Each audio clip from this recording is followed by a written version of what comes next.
Praise the Lord. जय मसीह की प्रिय भाई बहनों, आप सभी को प्रभु यीशु मसीह के नाम से मैं बधाई देता हूं और ग्लोरी अपॉलोजेटिक्स में आप सभी का स्वागत है। प्रियो, ये हफ्ता हम सभी क्रिश्चियन के लिए बहुत ही महत्वपूर्ण हफ्ता है। इस हफ्ते को इंग्लिश में पैशन वीक कहा जाता है।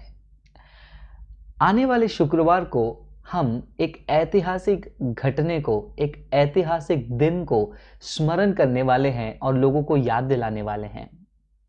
वो दिन जिस दिन ये संसार का उद्धारकर्ता संसार के सारे पापों को अपने ऊपर लेकर क्रूस पर मरा। जी हाँ दोस्तों, मैं गुड फ्राइडे के बारे में बात कर रहा हूँ। यही हफ्ते में गुड फ्राइडे के अलावा तीसरे दिन रविवार को हम यीशु मसीह का विजयी पुनरुत्थान को भी स्मरण करते हैं और याद कराते हैं लोगों को। लेकिन क्रूस और पुनरुत्थान के अलावा भी ये हफ्ते में बहुत ही अहम और महत्वपूर्ण घटनाएं हुई थी उस समय में। तो हमें ये सारे घटनाओं को समझना, स्टडी करना, अध्ययन करना बहुत ज़रूरी है। इसीलिए इस वीडियो में क्रूसिफिक्शन यानी कि क्रूस पर चढ़ाने वाले उस हफ्ते में क्या क्या हुई, वचन क्या क्या कहती हैं, ये सारे चीज़ों को मैं प्रस्तुत कर रहा हूँ और आशा करूँगा कि ये सारे वचनों को आप स्टडी करेंगे और लोगों के साथ बांटेंगे। तो चलिए, क्रूस पर चढ़ाने से पहले ये हफ्ते भर में यानी कि उस समय में, उस पैशन वीक में क्या क्या घटनाएं घटी और बाइबल में क्या क्या बातें लिखी हैं। पैशन वीक का सबसे पहला दिन रविवार के दिन एक इम्पॉर्टेंट और एक बहुत ही महत्वपूर्ण घटना से यह हफ्ता शुरू होती है। ट्रायम्फल एंट्री, ये चीज़ आप पढ़ सकते हो मत्ती के किताब में 21वां अध्याय में वचन 1 से लेकर 17, जहाँ पर हम देखते हैं यीशु मसीह गधे पे बैठकर यरूशलेम में वो एंट्री करते हैं, जहाँ पर लोग होसाना होसाना गीत गाते हैं, पाम ट्रीज के पत्तों को लेकर यीशु मसीह के सामने ज़मीन में फेंकते हैं और जय जयकार करते हुए उस मसीहा का स्वागत करते हैं। अगले दिन सोमवार के दिन हम ये देखते हैं मरकुस के किताब 11वां अध्याय वचन 12 से लेकर 14 में, जब यीशु मसीह बेतनी से लौट रहे थे तब उन्होंने रास्ते में भूख के कारण एक अंजीर के पेड़ के पास गए, लेकिन फल नहीं पाने के कारण उन्होंने उस अंजीर के पेड़ को श्रापित किया, ये दर्शाते हुए कि जो पेड़ फल नहीं लाएंगे न्याय के दिन उनका हाल यही होगा। उसके अलावा अगर आप अगले दिन की तरफ चलते हैं, मंगलवार में दो बड़ी घटनाएं जो हैं वचन में हमको पढ़ने मिलता है। सुबह के समय में हम जब देखते हैं मत्ती की किताब 21वां अध्याय वचन 23 से कंटिन्यू करके पढ़ते हैं तो हमें पता चलता है कि जब यीशु मसीह भवन में थे उस समय में महायाजक और कुछ बड़े लोग यीशु मसीह को आकर सवाल पूछ रहे थे। उनके अधिकार के ऊपर सवाल उठाया जा रहा था कि तुम किसके अधिकार में ये सब करते हो, तुम्हें अधिकार कौन देता है। तो ये ट्यूसडे को, मंगलवार को होता है, जहां पर यीशु मसीह के अथॉरिटी को चैलेंज किया जाता है। उसी दिन दोपहर के बाद यीशु मसीह जो है ओलिवट पर्वत में यानी कि माउंट ओलिव पे रहकर बहुत ही महत्वपूर्ण बातें अपने चेलों को और अपने सुनने वालों को सिखाते हैं। ये हम पढ़ सकते हैं मत्ती की किताब 24वां अध्याय और 25वें अध्याय में। इस ओलिवेट डिस्कोर्स कहते हैं इसको इंग्लिश में, यानी कि उस ओलिव पर्वत से यीशु मसीह ने बहुत ही महत्वपूर्ण बातें बताई, जिनमें से अंत के समय के बारे में उन्होंने बताया, भविष्य में क्या होगा उन्होंने बताया, और इतना ही नहीं, उन्होंने उन अध्यायों में किस प्रकार झूठे प्रचारक और झूठे भविष्यवक्ता लोगों को भरमाएंगे और धोखा देंगे उसके बारे में यीशु मसीह कहते हैं। और आने वाले ट्रिबुलेशन पीरियड यानी कि जो प्रकाशित वाक्य में जो दिन दिया गया है ट्रिबुलेशन के बारे में भी यीशु मसीह वहाँ पर बात करते हैं।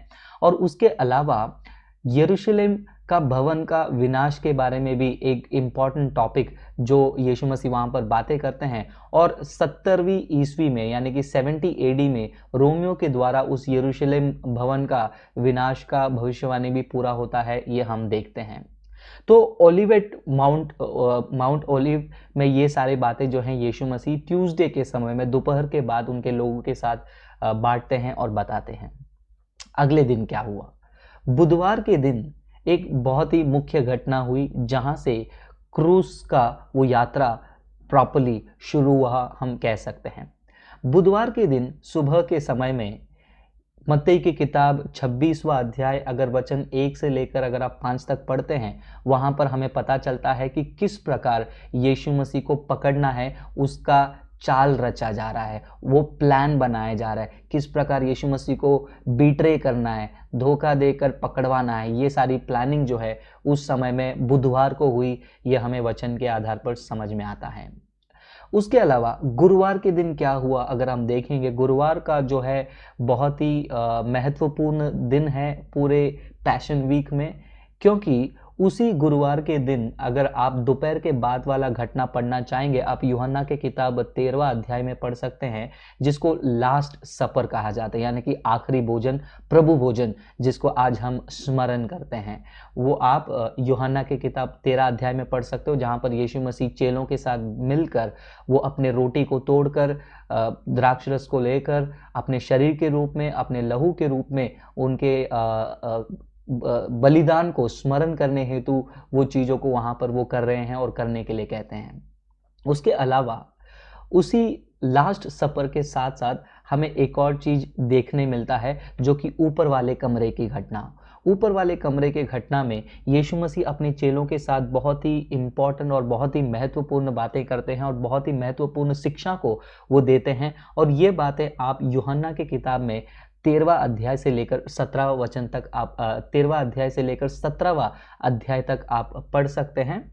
उस ऊपर वाले कमरा में अगर क्या क्या हुआ अगर आप पढ़ना चाहेंगे तो आप पढ़ सकते हैं। तो उसमें से बुलेट पॉइंट्स ऐसे हैं कि यीशु मसीह ने उनके चेलों के पैरों को धोए, यीशु मसीह का लौटना यानी कि वापस से वो दुनिया से जाकर पिता के पास जाएंगे, उसके बारे में चीज़ें एक्सप्लेन करते हैं वहाँ पर, और किस प्रकार पवित्र आत्मा आकर चेलों को और सभी लोगों को गाइड करेंगे, पवित्र आत्मा कैसी शिक्षा देंगे, इसके बारे में यीशु मसीह सिखाते हैं।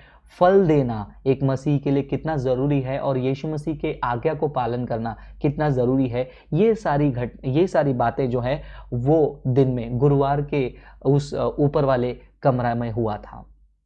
अब बात आ रही है गुड फ्राइडे का, शुक्रवार का। शुक्रवार के दिन क्या हुआ? शुक्रवार के दिन सुबह के समय में यीशु मसीह को पकड़वाया गया और यीशु मसीह को अरेस्ट किया गया।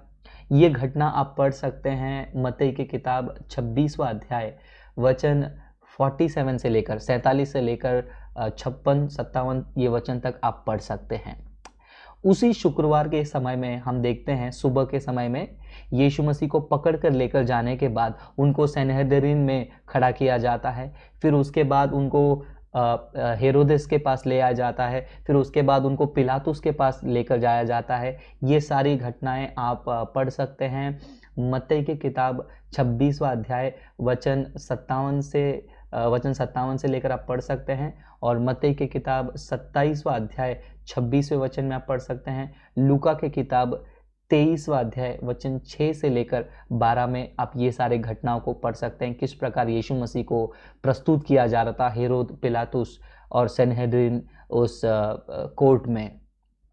और उसी दिन शुक्रवार को यीशु मसीह को जो है क्रूस पर चढ़ा गया और उसी शुक्रवार को उनको दफनाया भी गया। ये चीज़ हम पढ़ सकते हैं मत्ती की किताब 27वां अध्याय वचन 27 से लेकर 56 तक, और चैप्टर के एंड तक जो है आप पढ़ सकते हैं कि यीशु मसीह को किस प्रकार वो सूली पर चढ़ाए और किस प्रकार उनको दफनाया गया। ये जो क्रूज पर चढ़ाने वाली कार्य है, यहाँ पर मैं शॉर्ट में एक्सप्लेन कर रहा हूँ, लेकिन कुछ ही दिनों में एक डिटेल्ड वीडियो में अपलोड करने वाला हूँ, जहाँ पर मेडिकल पर्सपेक्टिव से मैं आपको प्रूव करके दिखाऊंगा कि किस प्रकार यीशु मसीह की मौत हुई थी और कितना घोर भयानक वो क्रूज का दर्द था। वो आने वाले दिनों में मैं वीडियो अपलोड करूँगा। लेकिन यहाँ पर फ्राइडे के बाद क्या हुआ, बरियल के बाद यानी कि दफनाने के बाद शनिवार को यीशु मसीह कब्र पे रहे भविष्यवाणी के अनुसार, और चेले डरे हुए और अपने कामों में कुछ लोग लौटने लगे। लेकिन रविवार को एक बहुत बड़ा घटना हुआ जिसके वजह से पूरे दुनिया के लिए एक और नया आश्वासन का, एक नया आशा का किरण आया जब यीशु मसीह मृतकों में से जी उठा। रविवार को इसीलिए हम रिजरेक्शन डे कहते हैं, कुछ लोग इसको ईस्टर कहते हैं, जहां पर यीशु मसीह मृतकों में से पुनरुत्थान होने के उस दिन को हम स्मरण करते हैं। ये बातों को हम पढ़ सकते हैं मत्ती की किताब 28वां अध्याय में। इसके अलावा यीशु मसीह के पुनरुत्थान के साथ साथ यीशु मसीह कई बार अपने चेलों को दिखाई देना, उनसे बातें करना, उनके सवालों का जवाब देना, ये बातें हम लूका की किताब 24वां अध्याय वचन 13 से लेकर हम कंटिन्यू करके पढ़ सकते हैं आखिरी तक, और यूहन्ना की किताब 20वां अध्याय वचन 1 से लेकर 18 तक हम पढ़ सकते हैं। तो प्रिय भाई बहनों, आपने जिस प्रकार इस वीडियो में सुना और देखा, ये हफ्ता बहुत ही महत्वपूर्ण हफ्ता है। एक एक दिन को और एक एक दिन के घटनाओं को अगर आप स्टडी करेंगे, अध्ययन करेंगे, आपको बहुत ही गहरी चीज़ें समझ में आएंगी और आप उस क्रूस को और गौर से समझ सकते हैं और गहराई से समझ सकते हैं और मसीह के प्यार में और आगे बढ़ सकते हैं। तो एक बार फिर वीडियो समाप्त करने से पहले रविवार से रविवार तक क्या हुआ मैं आपको बताना चाहूँगा। रविवार को सबसे पहला ट्रायम्फल एंट्री यरूशलेम में होशाना गीतों के बीच उस यीशु मसीह का गधे के ऊपर बैठकर एंट्री होना मत्ती की किताब 21वां अध्याय में हम पढ़ सकते हैं। और अगले दिन सोमवार को यीशु मसीह का उस अंजीर के पेड़ को श्राप देना, यह हम पढ़ सकते हैं मरकुस की किताब 11वां अध्याय वचन 12 से। अगले दिन मंगलवार को ट्यूसडे को यीशु मसीह के अधिकार के ऊपर सवाल उठाया गया, यह हम पढ़ सकते हैं मत्ती की किताब 21वां अध्याय में 23वें वचन से हम पढ़ सकते हैं। और उसी दिन माउंट ऑलिव पे यीशु मसीह बहुत ही गहरी शिक्षाओं को लोगों को दे रहे थे, भविष्य के बारे में और एंड टाइम्स के बारे में, झूठे भविष्यद्वक्ता के बारे में, यरूशलेम का भवन विनाश होने के बारे में। और उसके अलावा हम बुधवार को क्या हुआ देखते हैं, ऑलिवेट डिस्कोर्स के बारे में जो कह रहा था वो आप मत्ती की किताब 24वां अध्याय 25वें अध्याय तक पढ़ सकते हैं। और वेडनेसडे को क्या हुआ हम देखेंगे कि किस प्रकार यीशु मसीह को पकड़वाने का चाल रचाया जा रहा था, मत्ती की किताब 26वां अध्याय में हम ये पढ़ सकते हैं। और गुरुवार के दिन लास्ट सपर प्रभु भोजन, और गुरुवार के दिन ऊपर वाले कमरा में यीशु मसीह का शिक्षा, पवित्र आत्मा के बारे में सुझाव, पवित्र आत्मा के बारे में बातें और फल लाने के बारे में शिक्षा, और यीशु मसीह के कमांडमेंट को फॉलो करने की बातें यीशु मसीह कहते हैं। ये हम यूहन्ना के किताब 13 अध्याय से लेकर 17वां अध्याय तक हम पढ़ सकते हैं। और फ्राइडे को जो हम गुड फ्राइडे कहते हैं, किस प्रकार यीशु मसीह को पकड़वाया गया, किस प्रकार उन्हें फ्लॉगिंग की गई, उनके शरीरों को फाड़ा गया, कांटों का मुकुट लगाया गया और क्रूस पर खीले के द्वारा उनको खीले टोकर उनकी मौत करवाई, भाला लगाकर उनका साइड में मारकर उनके मौत को इंश्योर किया गया। और उसके बाद उसी फ्राइडे को उनके बॉडी को जो है कब्र में रखा गया। ये सारी चीज़ें हम मत्ती की किताब 26वां अध्याय में,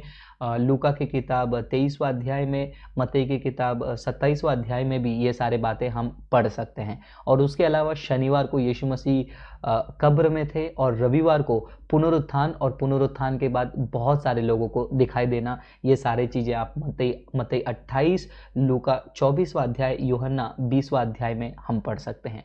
आशा करता हूँ ये पैशन वीक को आप समझ पाए हैं, और यदि आप समझ नहीं पाए हैं तो कृपा करके ये वीडियो को फिर से एक बार देखिए, ये वचनों को खुद स्टडी कीजिए ताकि प्रभु आपको और उनके करीब ला सके।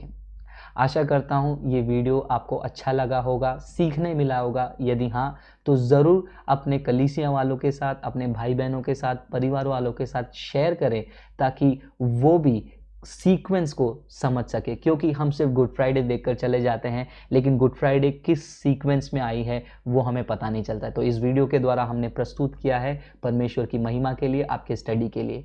ज़्यादा से ज़्यादा शेयर कीजिए। यदि आपने अभी तक हमारे चैनल को सब्सक्राइब नहीं किया है ज़रूर कर लीजिएगा। बहुत सारे वीडियो आएंगे ताकि हम परमेश्वर के वचन को गहराई से समझ सकें। Thank you. God bless you. प्रभु आप सभी को आशीष करे।